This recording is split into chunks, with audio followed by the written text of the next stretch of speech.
छपया, इसके लेखक नाभादास जी हैं।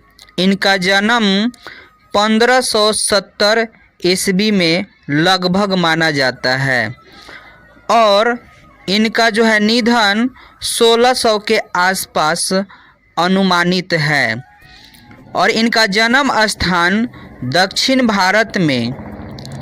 माता पिता शैशव में पिता की मृत्यु और अकाल के कारण माता के साथ जयपुर राजस्थान में प्रवास हुए।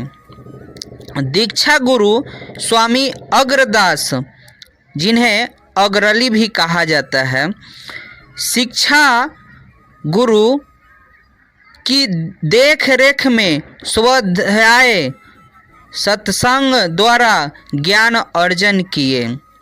इनकी कृतियाँ भक्तमाल, अष्टयाम, ब्रजभाषा, गद्य में है।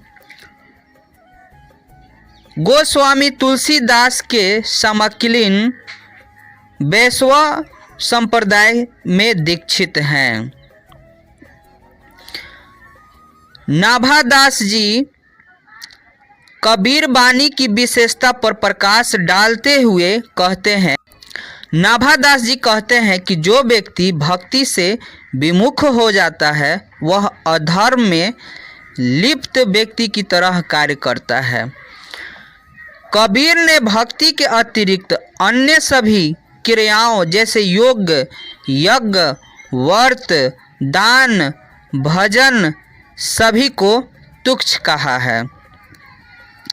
वो कहते हैं कि कबीर ने हमेशा हिंदू और मुसलमान को प्रमाण और सिद्धांत की बात कही है। कबीर ने कभी भी पक्षपात नहीं किया है। उन्होंने हमेशा सबके हित की बात कही है। वह कहते हैं कि कबीर ने कभी भी मुख देखी बात नहीं कही है, अर्थात कभी भी पक्षपातपूर्ण बात नहीं कही है। कबीर ने कभी भी कहीं सुनी बात को महत्व नहीं दिया है। उन्होंने हमेशा आंखों देखी बातों को ही कहा है। कबीर ने 4 वर्ण, 4 आश्रम और 6 दर्शन किसी की आनी-कानी नहीं की है, अर्थात किसी को महत्व भी नहीं दिए हैं। नाभादास कहते हैं कि सूरदास की कविताएं युक्ति, चमत्कार, अनुप्रास वर्ण से भरी हुई है। सूरदास की कविताएं लयबद्ध और संगीतात्मक होती है। सूरदास अपनी कविता की शुरुआत जिन प्रेम भरी वचनों से करते हैं उसका अंत भी उन्हीं वचनों से होता है। नाभादास जी ये भी कहते हैं कि सूरदास की विशेषताओं को बताया है कि सूरदास की दृष्टि दिव्य है। सूरदास ने अपनी कविताओं में श्री कृष्ण की लीला का वर्णन किया है।